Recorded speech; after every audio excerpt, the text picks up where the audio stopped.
앞서 보셨지만 이 리스크 관리가 철저한 대형 은행이 해외 투자에 나섰다가 수천억 원의 손실을 보는 경우가 흔한 건 아닙니다.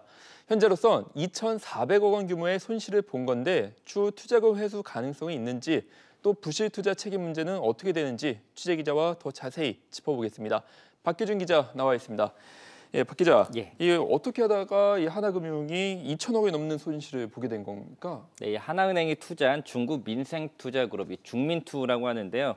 지난해 중국 정부 주도로 이 중민투가 구조조정을 겪을 정도로 부실에 빠졌기 때문입니다. 중국은 지난해부터 경기가 급속도로 나빠지면서 이 리스 회사는 물론이고 지방은행도 무너지는 곳이 나타날 정도로 상황이 매우 안 좋은 상황입니다.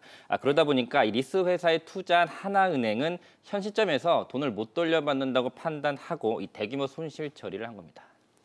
네, 그런데 이 나중에 이 하나은행에 돈이 들어간 이 중민투 이 기업이 뭐 정상화된다 이러면 투자금을 돌려받을 수 있는 건가요? 논리적으로는 그렇기는 한데요. 현재로선 중민투의 회생 가능성은 높아 보이진 않습니다.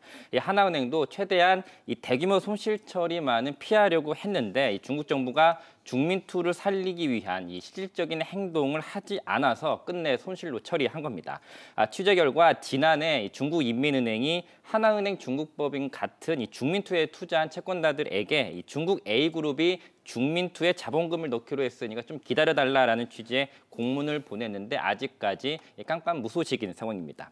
현재 하나은행은 이 A그룹이 회사채를 발행을 해서 중민투에 자금을 투입을 하는 게 급선무라고 생각을 하고 있는데요. 중국 정부 주도로 채권단이 꾸려진 게 작년 3월인데 지금까지 1년이 지났는데도 진전이 없는 상황인 겁니다. 네, 그렇군요. 그러면 이제 은행이 밝힌 것처럼 선제적으로 손실 처리했으니까 이제 중부의 리스크는 뭐 없다 이렇게 볼 수 있는 건가요? 네, 하지만 이미 손실은 손실대로 처리를 한 상황이거든요. 그러니까 손실은 손실대로 봐놓고 중국 위험 사라졌다고 하는 건 눈 가리고 아웅하는 격이라는 비판이 제기됩니다. 특히 이 고객 예금을 받아서 장사를 하는 이 시중은행에서 2천억 원 넘는 이 대규모 손실이 발생한 건데 이 투자 부실에 대한 책임을 누군가는 져야 하는 거 아니냐라고 하는 책임론도 불거지고 있습니다.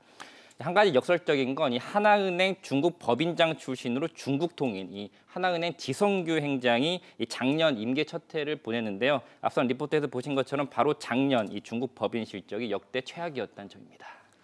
네, 박 기자 잘 들었습니다.